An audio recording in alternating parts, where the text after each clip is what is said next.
In the desert, agents Stipe and Lubinsky visit a Mexican couple. After scanning the house for any danger, they try to talk to the husband, but he keeps repeating the word rebirth. He gives the agents his rosary, but doesn't answer any questions. The wife says he used to be blind, but he's not anymore. She then takes them to the spot where the object fell from the sky, where everything began. Meanwhile, Mechanic David visits his wife's grave, telling her their daughter will visit soon. Then he goes to work, and while driving, he listens to the news about the ongoing war. At the garage, the mechanics are doing nothing due to the economic crisis, leaving them with almost no clients. David doesn't want to give up, but his boss announces the work is over. Suddenly, veteran Zach shows up looking for a job, and David has to turn him down. That night, David goes to the bar and hears a man insulting the American military. Zach gets angry and challenges him, causing the man to grab Zach's drink and follow him outside. Knowing the man plays dirty, David follows them out and discovers Zach is surrounded by a gang. The two men hold Zach tightly while the attitude-filled man beats him up. They don't stop when David asks them to, so he joins the fight. However, both David and Zach are quickly overpowered and bleeding in the struggle. The gang accidentally pulls off Zach's prosthetic leg and realizes he's disabled, so they leave. David gives Zach his prosthetic leg back and offers him a ride. After a tense conversation, Zach is dropped off at the rehab center where he lives. Then David goes home and realizes he's late for his own birthday. Annabelle, his daughter, had been waiting with a cake, but she also brought bad news. She had to drop out of school because David's last 2 payments failed.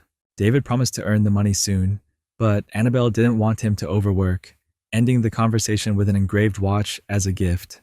David wanted a drink to forget, but there was no alcohol left in the house. He drove out to buy more and was shocked to see a fiery ball in the sky, quickly falling toward the road. David tried to steer the car away, but ended up falling off the road into a forest ditch, flipping the car after a few minutes. Bleeding, David regained consciousness and saw someone walking nearby. Ignoring the pain, David started following the woman, who whispered his name in a familiar voice. However, his wounds were too severe, and David kept collapsing. The next morning, Annabelle discovered her father hadn't returned, and grew worried when she couldn't reach him on the phone. She called the police, but they told her they had to wait 24 hours before considering him a missing person. She continued searching, stopping by the garage, but no one had seen him. Annabelle didn't give up, continuing to search the area, and eventually discovered the crashed car in the ditch.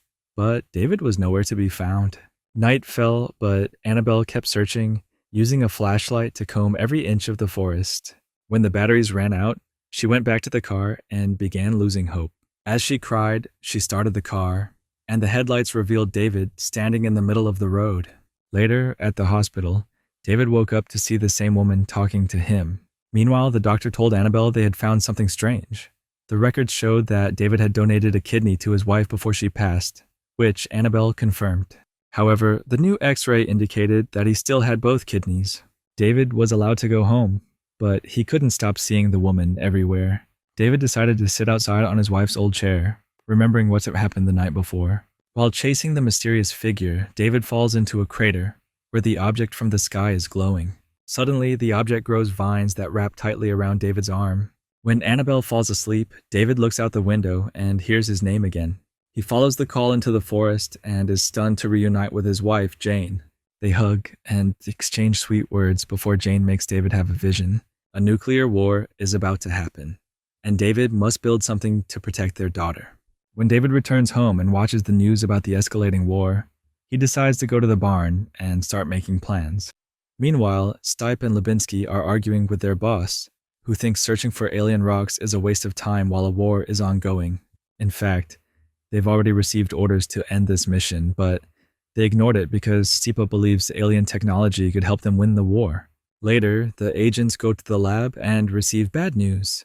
The specimen they brought from the desert is dead. It seems these alien creatures can't survive under high temperatures. Desperately searching for clues, Stipe orders the doctor to autopsy the Mexican man, while Levinsky informs his wife that her husband died of a cardiac arrest. The next day, Annabelle keeps crying while watching family videos. At home, David retrieves Jane's old truck and drives to the rehab center to offer Zach a job. Both of them head into the forest, and David leaves Zach in charge of the winch before heading to the crater. To his surprise, he finds grass has started growing around the alien object. He connects the winch to the object to pull it out, and Zach helps him load it onto the truck, needing both their strength to lift it. Suddenly, Zach pulls his hand back, feeling something strange. When David returns home, he spends the entire day in the barn, building and planning, which doesn't escape his daughter's attention. In the evening, David finally enters the house and discovers Annabelle has gone through her mother's things. She plans to leave half of the things in the barn and donate the rest, hoping this will help them start over. David disagrees, saying that they don't need to pretend Jane no longer exists to move on with their lives. Meanwhile, at the rehabilitation center, Zach senses something strange and checks his leg stump. He discovers a bizarre protuberance growing from it. The next day, Zach and other veterans join an anti-war protest in front of a military office. While the police attempt to unchain a bound protester, a man passing by spits on Jim's face, calling him a traitor. Jim loses his temper and tries to start a fight, but he falls out of his wheelchair. Zach rushes in to protect Jim, forcing the police to finally intervene and disperse everyone, ordering them to go home. As Zach walks away, he notices that his leg stump is bleeding. At the barn, David discovers that the alien object has been damaged and realizes that sunlight is the cause. Suddenly, Zach appears, demanding to know what happened to him. Shortly after, Annabelle arrives and sees blood on the front yard. Panicking, she rushes inside and finds her father tending to Zach on the sofa. Annabelle insists that they should take Zach to the hospital, but David refuses. He pulls back the cloth covering Zach's thigh, revealing that his leg is slowly regrowing, just like how David's kidney had previously regenerated. This confirms that the alien object has the power to heal injuries. David tells Annabelle to take care of Zach, then gets into the truck and drives away. That evening, the agents hear rumors about the alien object that fell in David's city.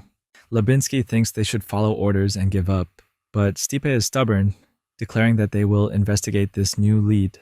Back at the barn, Zach is having a panic attack due to PTSD, triggering nightmares about his lost limb during the war with Jim. Annabelle helps him calm down so he can rest. At that moment, David returns with 2 tanks of cooling gas and announces they're taking Zach to the barn.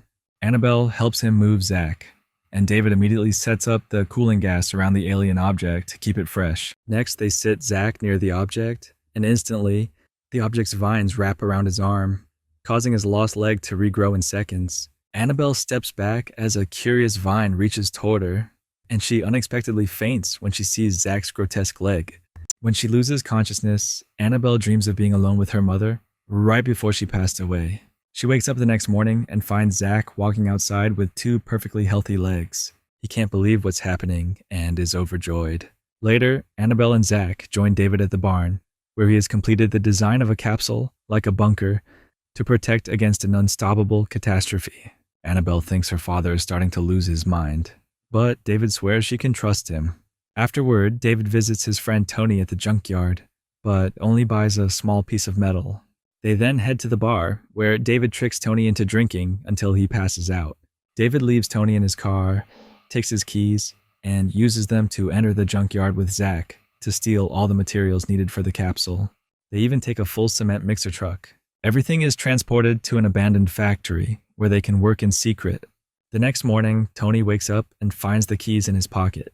The agents are monitoring and searching this area. As usual, the agents find the mouth of the hole in the forest, but only a small alien specimen is there. The local sheriff tells them to look for David, explaining that he had an accident here a few nights ago, but was unharmed. A specimen is brought to the lab, and the scientists explain that the alien object contains DNA strands from many types of plants and animals, including humans. They conclude that this is a living sample of abiogenesis, a natural process that allows life to emerge from inanimate matter even before evolution, essentially creation itself. At the abandoned factory, David and Zach are working hard to build the capsule, using the cement mixer and reinforcing it with steel, placing the alien object inside to keep it safe. Meanwhile, Annabelle visits her mother's grave and decides she needs to do more to move past the pain. She gathers some of her mother's belongings and creates a pile to burn, but is interrupted by the agents who are searching for David. The agents remain at the house, waiting for David to return for questioning. David lies, claiming he doesn't remember anything after the accident, only that he saw a light in the sky that caused him to lose control. Stipe reveals that he knows about David's regrown kidney and shows pictures of the Mexican man, who also thought he was healed but has since died. David decides to take the agents to the warehouse and shows them where he once hid the alien object, claiming that the sunlight melted it. The agents find a stain on the ground and pretend to believe David's story before leaving. Later, Annabelle tells David that things are getting too dangerous, but he refuses to accept it. He says that Jane showed him a global disaster in Annabelle's dreams, reminding him that he wasn't there when Jane died, and that Nas, the alien object, is manipulating his feelings of guilt. The next morning, David goes for a walk outside and is shocked to see a large fire chasing Annabelle, but it's just a nightmare. The next time David goes to the factory, the agents are following him. David notices and calls a friend for help as he starts driving around town. Only a few minutes later, the agents manage to block his path outside the city, but it turns out to be David's friend. The agents are furious for letting David slip away and decide to use Annabelle to pressure him. Meanwhile, Tony's boss discovers that his truck is missing and finds footage of the robbery on security cameras, though no clear faces are visible. It's clear that someone used an employee's key, so he orders Tony to recover the truck. At the factory, Zach continues working on the capsule and notices the vines growing inside. He remembers the soldiers who fell alongside him in the war. When Annabelle returns home, she confides in him, explaining that David stopped visiting Jane after the failed kidney transplant. He became obsessed with working to pay for medical bills, and now she's worried he might be losing control again. Zach promises to protect David and then introduces Annabelle to Jim, hoping they can explain a possible cure. However, Jim doesn't believe it and still thinks it's all a scam, even though he's lost several branches. As they head out, Zach and Annabelle are stopped by the agents. Meanwhile, David receives a visit from Tony, who found him because they used to play together as kids.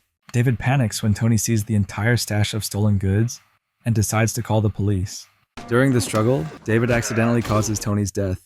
He burns Tony's body and then checks the capsule, discovering the vines have spread across the walls, forming living tissue.